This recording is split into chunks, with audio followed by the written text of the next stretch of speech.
Neat పరీక్ష మరోసారి రద్దు కావడంతో దేశవ్యాప్తంగా ఎన్డీఏ తీరుపై కేంద్ర ప్రభుత్వ పర్యవేక్షణపై ప్రశ్నలు తలెత్తుతున్నాయి.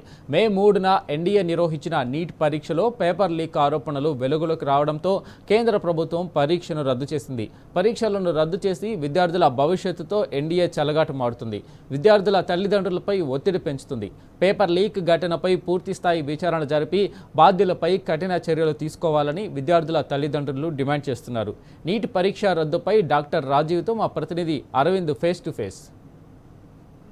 నీట్ పేపర్ కూడా లీక్ అవడం జరిగింది. ఏదైతే మే 3న జరిగిన నీట్ కూడా ఇప్పటికే లీక్ అయింది. దాని కూడా ఎన్టీఏ కూడా ఎగ్జామ్ మరోసారి కూడా రద్దు చేసింది కూడా ప్రధానంగా కనిపిస్తుంది. మనతోనే మాజీ జూడా అధ్యక్షులు ఉన్నారు డాక్టర్ రాజు గారు. సార్, ప్రధానంగా చూసుకుంటే మరోసారి కూడా ఎన్టీఏ ఆధ్వర్యంలో జరిగిన నీట్ ఎగ్జామ్ కూడా రద్దు కావడం జరిగింది సార్. దానికి మీరేమంటారు సార్? ఈ నీట్ లీకేజ్ కానీ నీట్ ఎగ్జామ్ క్యాన్సలేషన్ అనేది పూర్తిగా కేంద్ర ప్రభుత్వం యొక్క నిర్లక్ష్యం అని మనం చెప్పుకోవచ్చు.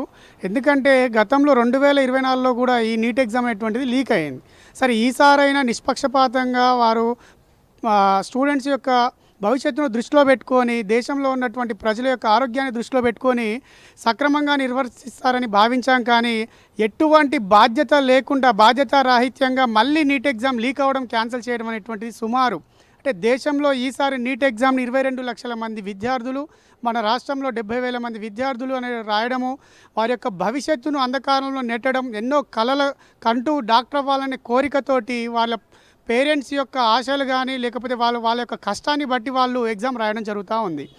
ఒకేసారి ఈ నీట్ ఎగ్జామ్ క్యాన్సిల్ అనేసరికి వారి యొక్క ఆశలు నీరుగారడం కానీ, దాంతో పాటుగా దేశం యొక్క ఆరోగ్యం మరియు దేశం యొక్క భవిష్యత్తును అంధకారం నెట్టడం అనేది బీజేపీ యొక్క ప్రధాన లక్ష్యంగా కనపడతా ఉంది.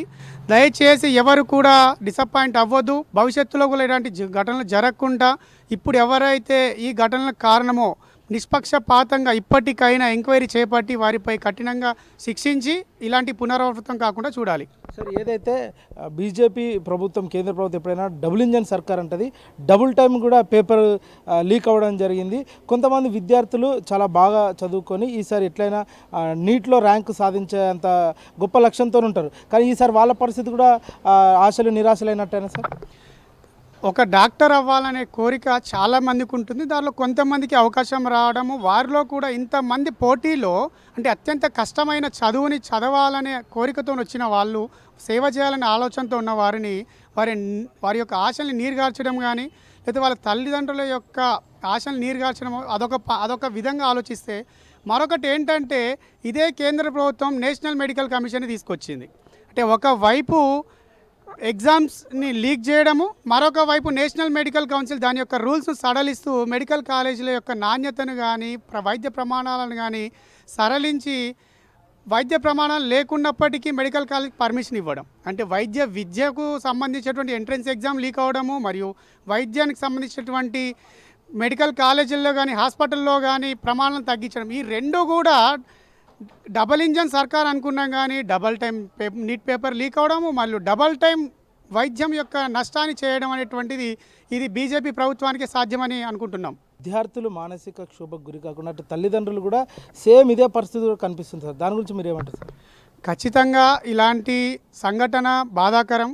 ఈ పరిస్థితులలో నేను డాక్టర్ అయ్యేటప్పుడు ఇలాంటి సంఘటన జరిగినా కానీ చాలా డిసప్పాయింట్ అయ్యేటువంటి అవకాశమే ఉంటుంది. ఎందుకంటే ఆ టెంపో కానీ ఆ ఎగ్జామ్కి ఉన్నటువంటి సిచ్యువేషన్ కానీ ప్రిపరేషన్ కానీ ఇదంతా ఒక పద్ధతిగా సాగుతూ ఉంటుంది. మళ్ళీ ఎగ్జామ్ రాయడము అంటే అది మళ్ళీ ఎంతైనా అదే రకంగా పర్ఫామ్ చేస్తున్నటువంటి గ్యారంటీ ఉండదు. ఉదాహరణకు తీసుకోండి, ఒకసారి ఎలక్షన్స్ జరిగినాక క్యాన్సల్, మళ్ళీ ఎలక్షన్స్ అంటే ఎంత స్ట్రెస్కు గురవుతారో. ఇది ప్రాణాలకు సంబంధించినటువంటి విషయం. వైద్య వృత్తి అనేటువంటిది ప్రాణాలకు సంబంధించిన విషయం కాబట్టి ఖచ్చితంగా స్ట్రెస్కు గురవుతారు. కానీ దయచేసి ఎవరు అధైర్యపడకండి. స్టూడెంట్స్ కానీ తల్లిదండ్రులు కానీ వారి తరఫున ఖచ్చితంగా మేము పోరాటం చేసి న్యాయం జరిగే వరకు వేచి చూస్తాం. చివరిగా ఒక డాక్టర్గా, మీరు వైద్యుడిగా అటు విద్యార్థులకు కానీ తల్లిదండ్రులకు కానీ ఏ విధంగా ధైర్యం చెప్పాలనుకుంటున్నారు సార్? సరే, అనుకోని ఘటన, ఈ ఘటనలో ఎవరున్నా సరే వాళ్ళపై చర్యలు తీసుకోవడం కానీ మరియు పునరావృతం కాకుండా చూసే బాధ్యత కేంద్ర ప్రభుత్వం అయినప్పటికీ ఈ సంఘటనలు జరిగినప్పుడు మనం ఎంత సైకలాజికల్గా స్ట్రాంగ్ అవుతాం అనేది కూడా మనకు అవసరము. ఇలాంటి జరిగినప్పుడు కూడా మనం ఎదుర్కోవాల్సిన బాధ్యత మనకు ఉంటుంది. తల్లిదండ్రులకు కూడా పిల్లలకి ధైర్యం చెప్పేటువంటి విధంగా ఉండాలి. వారితో పాటు మేము వైద్య సమాజం కూడా విద్యార్థులకు తోడుగా ఉంటుందని తెలియజేస్తున్నాను. రైట్, ఏదైతే చూసుకుంటే ఇప్పటికే డాక్టర్ రాజీవ్ గారు కూడా తెలియజేశారు, కేంద్ర ప్రభుత్వం పూర్తిగా నిర్లక్ష్యంగా చేస్తున్న వ్యవస్థ, వారే దీన్ని పూర్తిగా బాధ్యత వహించి కూడా దీనిపైన చర్యలు తీసుకొని విద్యార్థులు నష్టపోకుండా చూడాలంటూ కూడా డిమాండ్ చేస్తున్నారు. వీడియో జర్నలిస్ట్ అరవింద్తో టీ న్యూస్, హైదరాబాద్.